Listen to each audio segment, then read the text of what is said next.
Hi hello నమస్తే వనక్కం శశిగారు. మీరు చూస్తున్నారు Dasari study zone YouTube channel. కొత్తగా వచ్చిన వాళ్ళు సబ్స్క్రైబ్ చేసుకోండి, పక్కనున్న బెల్ ఐకాన్ ప్రెస్ చేయండి, లేటెస్ట్ అప్డేట్స్ పొందండి. మన ఈరోజు కాంపిటేటివ్ ఎగ్జామ్స్లో భాగంగా ప్రతి కాంపిటేటివ్ ఎగ్జామ్లో కూడా జనరల్ స్టడీస్ అనేది మనకి జనరల్గా ఉండే పేపర్ అని, మనకి కామన్గా ఉండే పేపర్ అని తెలుసు. ఈ జనరల్ స్టడీస్ పేపర్లో స్టాండర్డ్ జీకే నుంచి కొన్ని బిట్స్ వచ్చే అవకాశం ఉంటుంది ప్రతి ఎగ్జామ్లో కూడా. మనం ప్రీవియస్ క్లాస్లో స్టాండర్డ్ జీకే సంబంధించి కొన్ని టాపిక్స్ గురించి డిస్కస్ చేయడం జరిగింది. ఈరోజు మనం స్టాండర్డ్ జీకేలో భాగంగా వివిధ మతాల సమాచారం గురించి తెలుసుకుందాం. ప్రపంచంలో ఏ మతాలు ఉన్నాయి వాటి గురించి తెలుసుకుందామండి. ముందుగా ఇస్లాం మతం. ఇస్లాం మత స్థాపకుడు ఎవరంటే మహమ్మద్ ప్రవక్త. ఈయన యొక్క ఇస్లాం మతాన్ని స్థాపించిన సంవత్సరం క్రీస్తు శకం 622. ఈ మహమ్మద్ ప్రవక్త అరేబియాలోని మక్కాలో క్రీస్తు శకం 570లో జన్మించారు. క్రీస్తు శకం 630లో మరణించడం జరిగిందన్నమాట. అల్లా తప్ప భగవంతుడు లేడని, మహమ్మద్ అల్లా యొక్క ప్రవక్తని ఈ యొక్క ఖురాన్ అనేది సూచిస్తుందన్నమాట. మహమ్మద్ ప్రవక్త క్రీస్తు శకం 622లో మక్కా నుండి మదీనాకు వెళ్ళారన్నమాట. అప్పటి నుంచే ముస్లిమ్స్ యొక్క ప్రారంభం అని మనం చెబుతామన్నమాట. దాన్నే మనం ఇజ్రా అని పిలుస్తామన్నమాట. అట్లాగే ఇస్లాం మతానీయులను ఏమని పిలుస్తారంటే, ఇస్లాం మతాన్ని అనుసరించే వాళ్ళని ముస్లింలని అంటారన్నమాట. ఇస్లాం మతం యొక్క పవిత్ర గ్రంథం ఖురాన్, ఇస్లాం మతం యొక్క పవిత్ర స్థలం మక్కా, ఇస్లాంలు లేదా ఇస్లాం మతస్థులు ఆరాధించే ప్రదేశం మసీదు. ఇస్లాం మతంలో ముఖ్యమైన విభాగాలు సున్నీలు, షియాలు. ఇండియాలో హిందూ మతం తర్వాత ఇస్లాం మతమే మనం పెద్దదిగా చెప్పొచ్చు అన్నమాట. అదే మనం ప్రపంచంలో ముస్లిం జనాభా ఎక్కువ గల దేశం అయితే ఇండోనేషియాగా మనం చెప్పొచ్చండి. ప్రపంచంలో ముస్లిం జనాభా ఎక్కువ గల దేశం ఏంటండి? ఇండోనేషియా. ఈ ఇండోనేషియా అనేది కూడా ప్రపంచంలో అతిపెద్ద దీవుల సముదాయం గల దేశంగా కూడా దీన్ని చెప్పొచ్చు, ఇండోనేషియా అని. ఇస్లాంని స్వీకరించిన వారు పాటించవలసిన ముఖ్య నియమాలు 5 ఉంటాయండి. వాటిలో మొదటిది జకత్, అంటే ఆదాయంలో కొంత పేదవారికి లేదా పేదవారికి దానం చేయాలన్నమాట. అట్లాగే నమాజ్, ముస్లిం మతస్థులు రోజుకి 5 సార్లు నమాజ్ లేదా ప్రార్థన చేయాలి.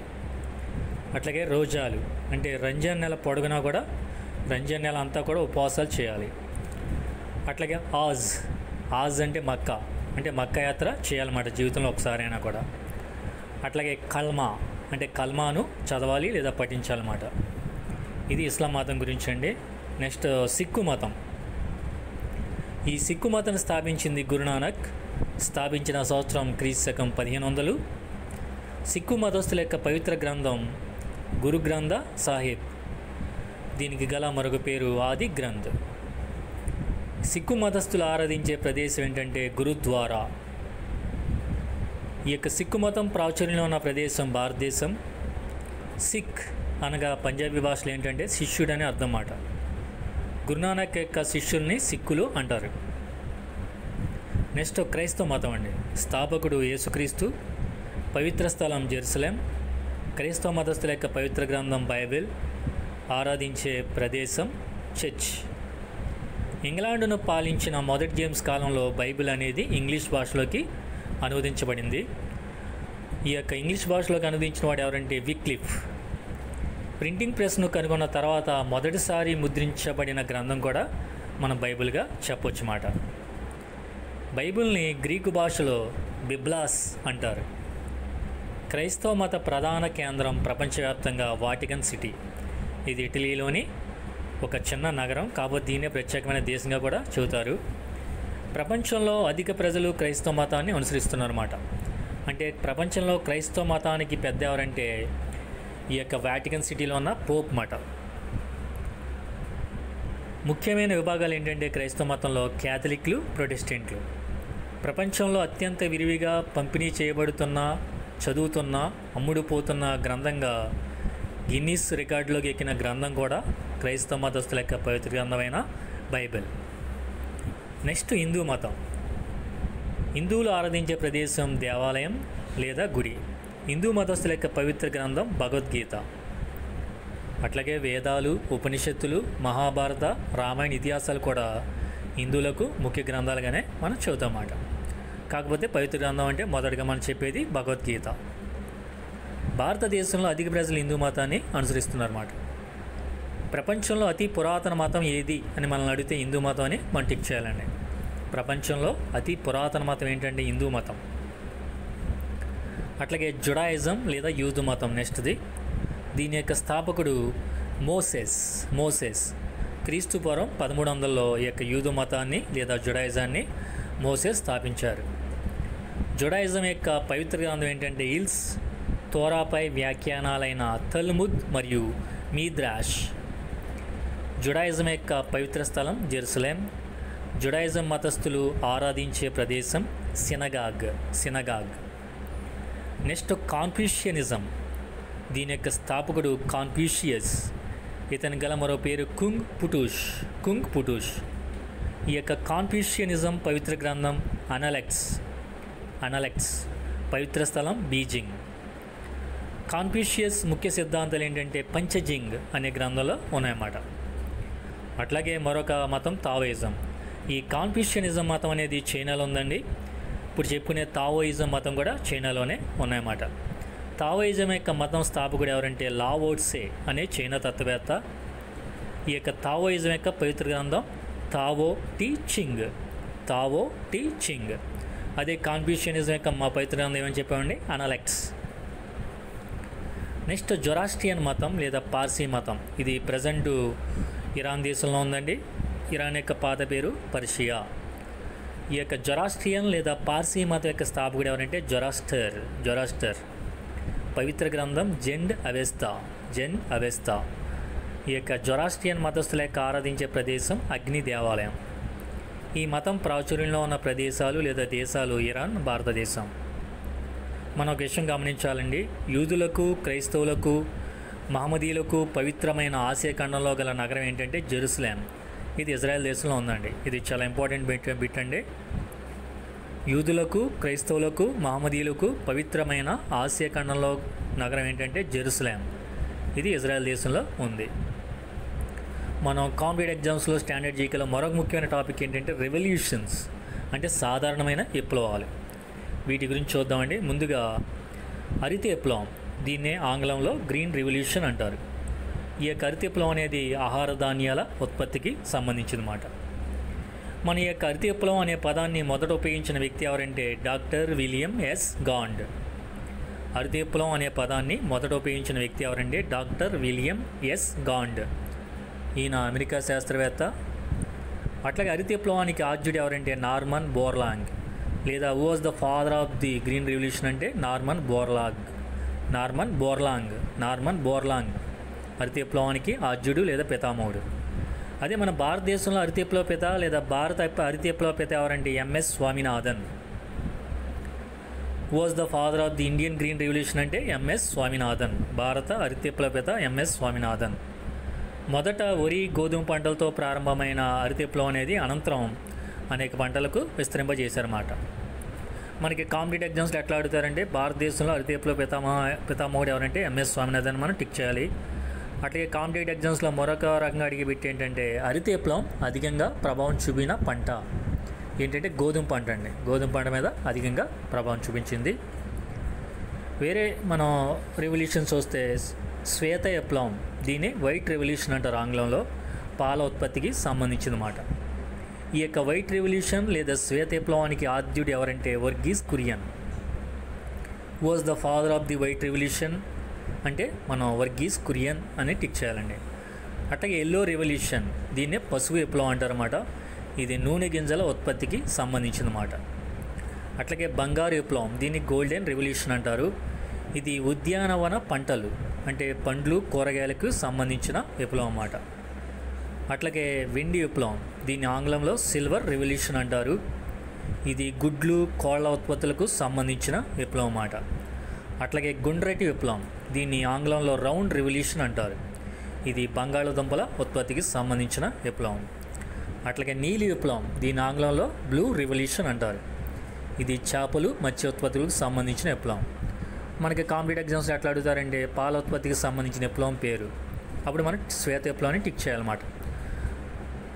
అట్లాగే చేపలు మత్స్యోత్పత్తులకు సంబంధించిన విప్లవం అంటే నీలి విప్లవం, దాన్ని మనం బ్లూ రెవల్యూషన్ అంటామాట. అట్లాగే నలుపు విప్లవం, దీని ఆంగ్లంలో బ్లాక్ రెవల్యూషన్ అంటారు. తోలు మరియు సాంప్రదాయేతర ఇంధన వనరులకు సంబంధించిన విప్లవం నలుపు విప్లవం లేదా బ్లాక్ రెవల్యూషన్.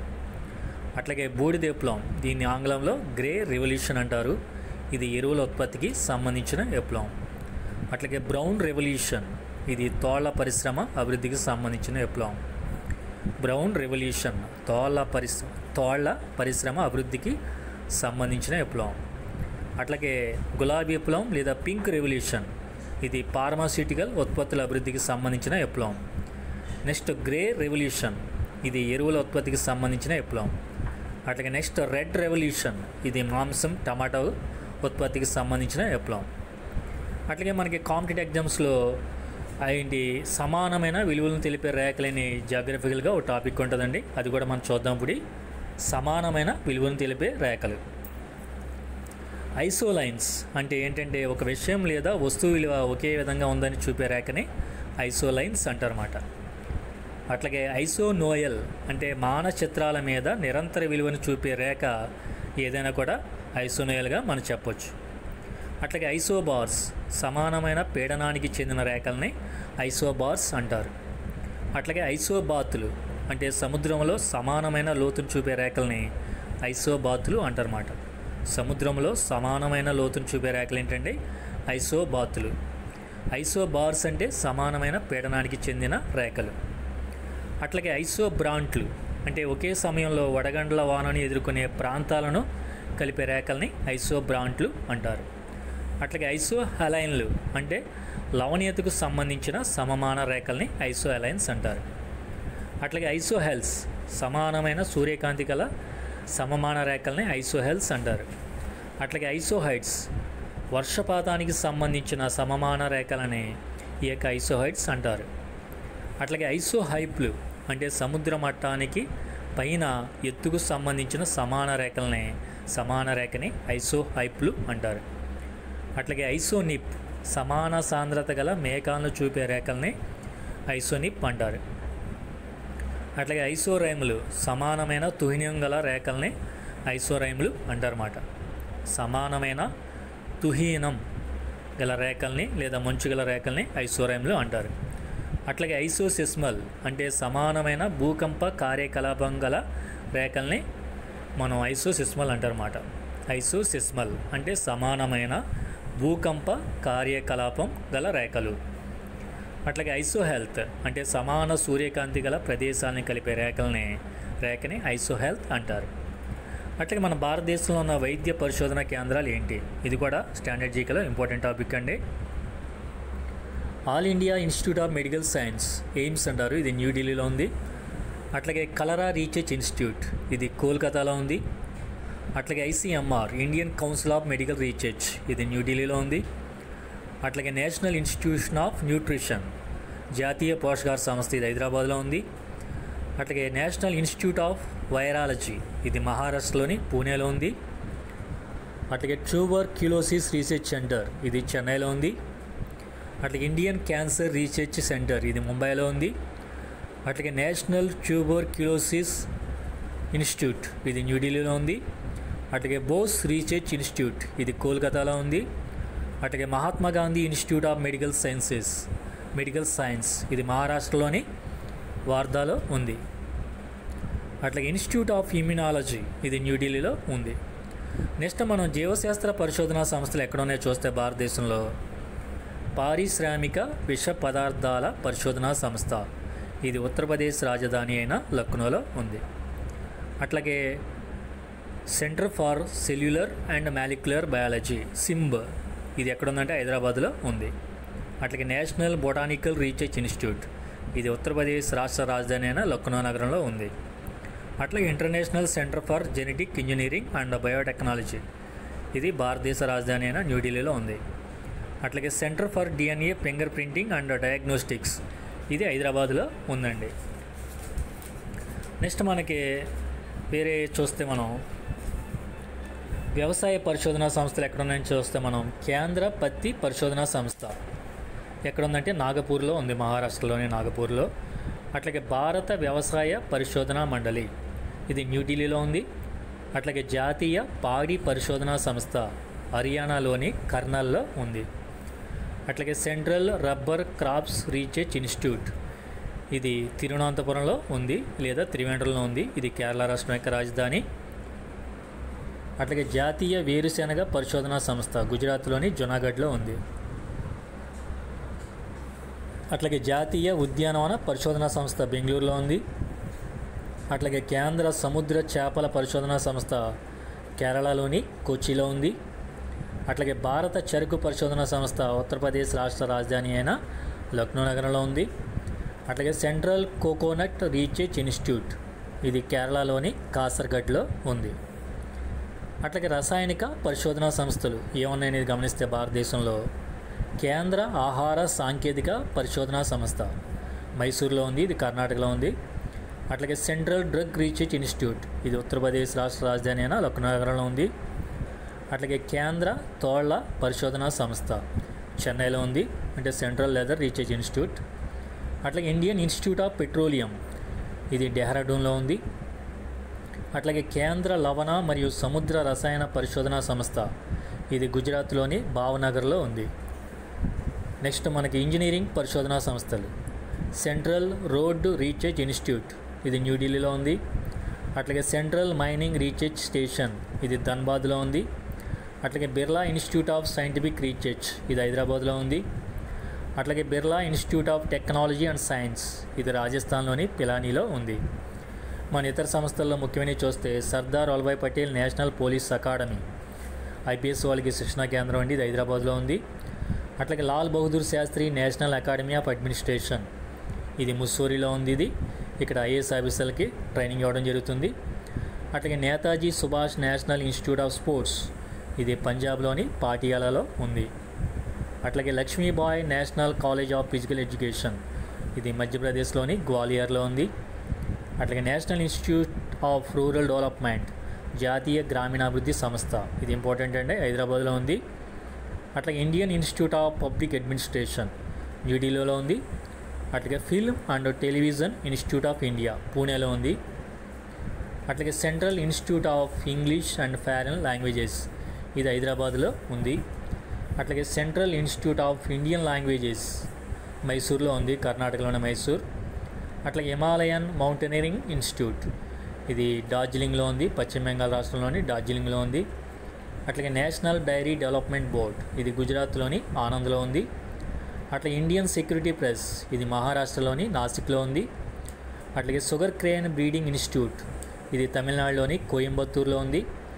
అట్లాగే ఆంథ్రోపాలజికల్ సర్వే ఆఫ్ ఇండియా, ఇది పశ్చిమ బెంగాల్ రాష్ట్ర రాజధాని అయిన కోల్కతా నగరంలో ఉంది.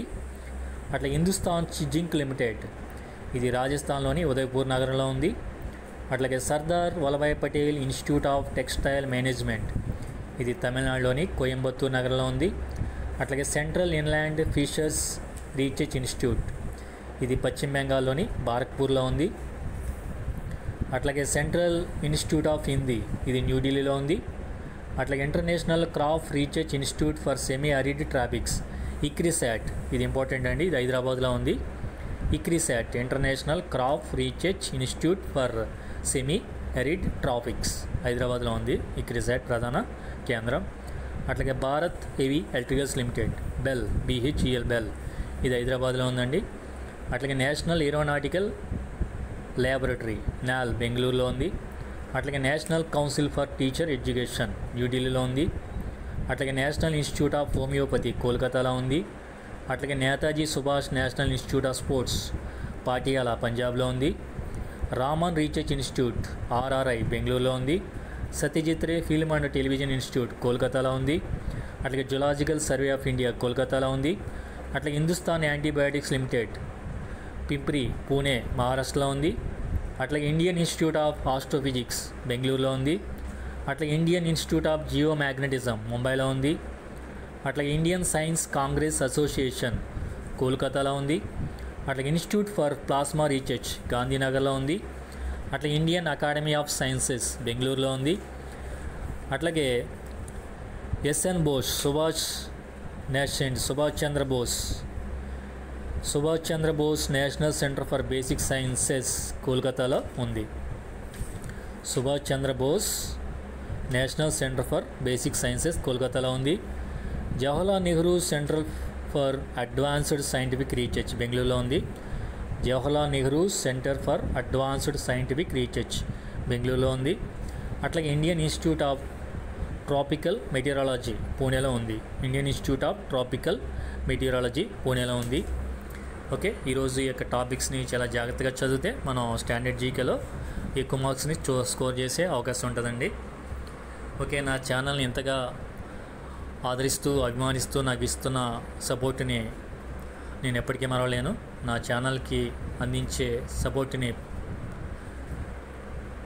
ఛానల్కి అందిస్తున్న సపోర్ట్కి ప్రతి ఒక్కరికి కూడా పేరు పేరున కృతజ్ఞతలు తెలుపుకుంటున్నాను. ఓకే, థ్యాంక్ యూ అండి.